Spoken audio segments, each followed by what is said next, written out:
नमस्कार। पाकिस्तान के पूर्व प्रधानमंत्री इमरान खान ने एक प्राइवेट टीवी चैनल को इंटरव्यू देते हुए बोला कि अगर एस्टैब्लिशमेंट ने सही फैसले नहीं लिए तो इससे पाकिस्तान की फौज तबाह हो जाएगी और कंट्री के 3 टुकड़े हो जाएंगे।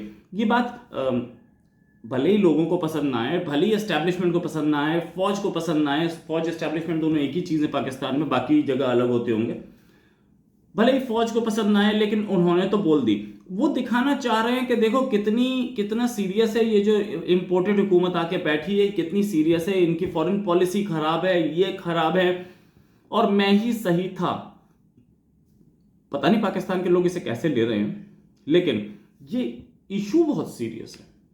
अगर कोई पॉलिटिशियन ये बोलने लगे कि कंट्री के 3 टुकड़े हो जाएंगे और फौज तबाह हो जाएगी तो मैटर सीरियस है, कहीं ना कहीं बहुत सीरियस है। कहीं ना कहीं पाकिस्तान में गृह युद्ध यानी कि सिविल वॉर की तैयारी हो रही है। इस पे भी डिटेल पे बात करेंगे। और मिफ्ता इस्माइल ने क्या बोला?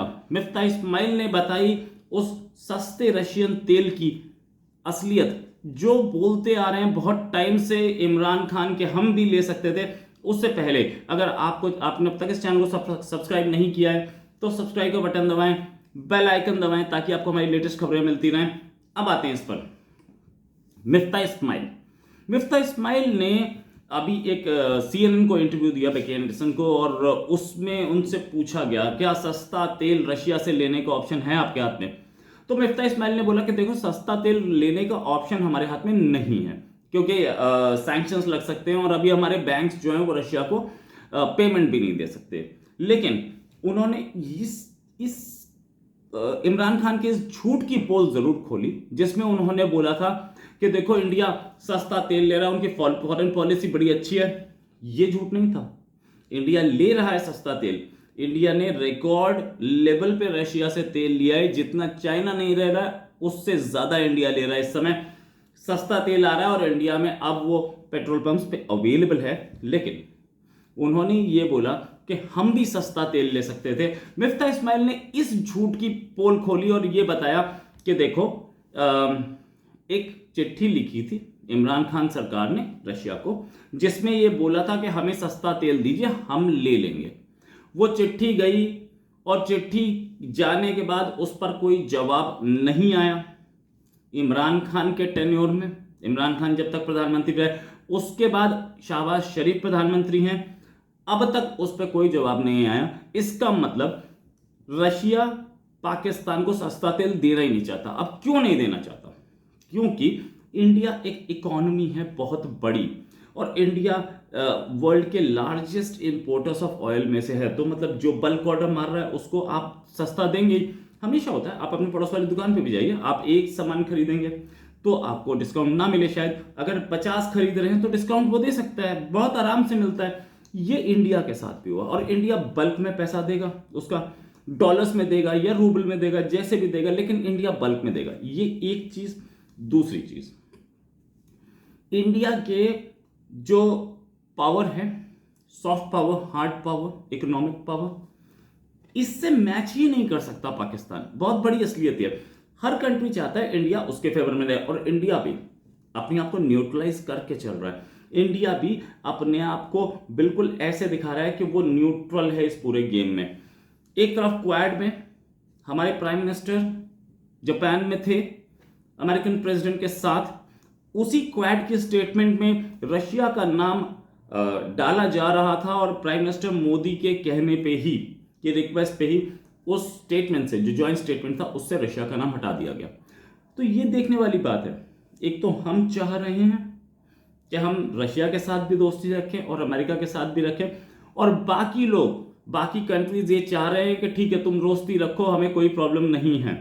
वरना वो 3 कंट्रीज क्वाड के, अमेरिका हो या जापान हो या ऑस्ट्रेलिया हो, ये स्ट्रेस कर सकते थे कि नहीं रशिया का नाम लिखें हम। बाकी इंडिया ने जो चाहा वो उसमें लिखा गया। आप स्टेटमेंट्स पे स्टेटमेंट्स।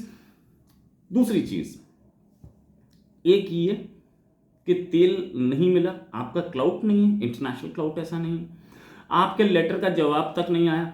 आप वहां बैठे थे जिस समय वॉर हुई थी, यूक्रेन वॉर, उस समय आप वहां बैठे थे। उस समय आपकी क्या बात हो रही थी मुझे ये भी नहीं पता। मुझे क्या, किसी को नहीं पता। आप अपने खासम खास लोगों से पूछ लीजिए, शहबाज शरीफ से पूछ लीजिए, उन्हें भी नहीं पता, मिफ्ता इस्माइल को नहीं पता। तो क्या बात करके आए थे, किसी को नहीं पता, तेल तो नहीं मिलना था। आप तब से इंडिया की तारीफ करते घूम रहे हैं, क्यों? उसी इंडिया को, जिस मोदी को आप फैसिस्ट बोलते थे, उसी की फॉरेन पॉलिसीज की तारीफ करते आप घूम रहे हैं। क्यों करते घूम रहे हैं? इसलिए करते घूम रहे हैं कि आपकी सत्ता चलेगी, आपकी कुर्सी चलेगी।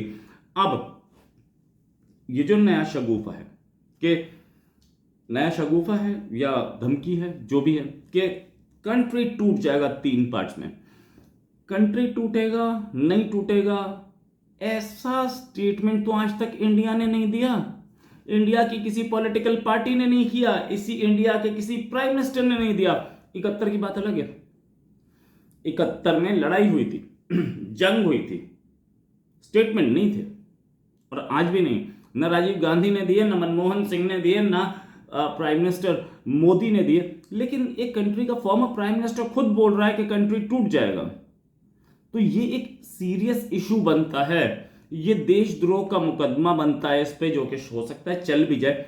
लेकिन एक प्राइवेट चैनल को आप इंटरव्यू दे रहे हैं और बोले फौज तबाह हो जाएगी। पाकिस्तान की फौज को भी ये नहीं पता कि अपनी इज्जत बनानी कैसे है। हर बार सत्ता के खेल में कूदते हैं और उसके बाद सत्ता चला भी चुके हैं और सत्ता चेंज करते हैं। चाहे वो ये इमरान खान की गवर्नमेंट भी तो इसी चीज से गई ना, इसी वजह से गई ना कि आर्मी से नहीं बन रही थी। क्यों वो आईएसआई चीफ का के जो ट्रांसफर ऑर्डर्स थे वो रोक लिए, उसके बाद से ही इमरान खान दुश्मन हो गए, बहुत बड़े गुंडे हो गए, या उसके बाद ही इमरान खान पाकिस्तान के लिए खराब हो गए? उससे पहले की आप पूरे वीडियोस निकाल के देखिए, हर चैनल, हर पाकिस्तानी चैनल का जो लाइव टेलीकास्ट है या उससे पहले के प्रोग्राम्स वो हैं। कोई इस तरीके से इमरान खान को नहीं धमकी दे रहा था, कोई इस तरीके से इमरान खान को गाली नहीं दे रहा था, जब तक आईएसआई चीफ फैज अहमद के ट्रांसफर के ऑर्डर्स नहीं आए थे। कहां से? जीएचक्यू से, पाकिस्तानी हेडक्वार्टर से, पाकिस्तानी आर्मी के हेडक्वार्टर से। उसके बाद ट्रांसफर ऑर्डर्स के बाद एक लड़ाई चली लंबी इमरान खान के साथ, और इमरान खान ने उस लड़ाई को अपने फेवर में टिल्ट करने के लिए काफी दिन तक हेड ऑन कोलिजन किया। जब यह हेड ऑन कोलिजन हो गया और फैज अहमद की ट्रांसफर हो गई, उसके बाद जाकर के सारा पाकिस्तानी मीडिया, सारे पाकिस्तानी पॉलिटिशियंस और सारे पाकिस्तानी लोग इमरान खान के खिलाफ हुए। तो इसमें ये सत्ता चेंज किसने की थी?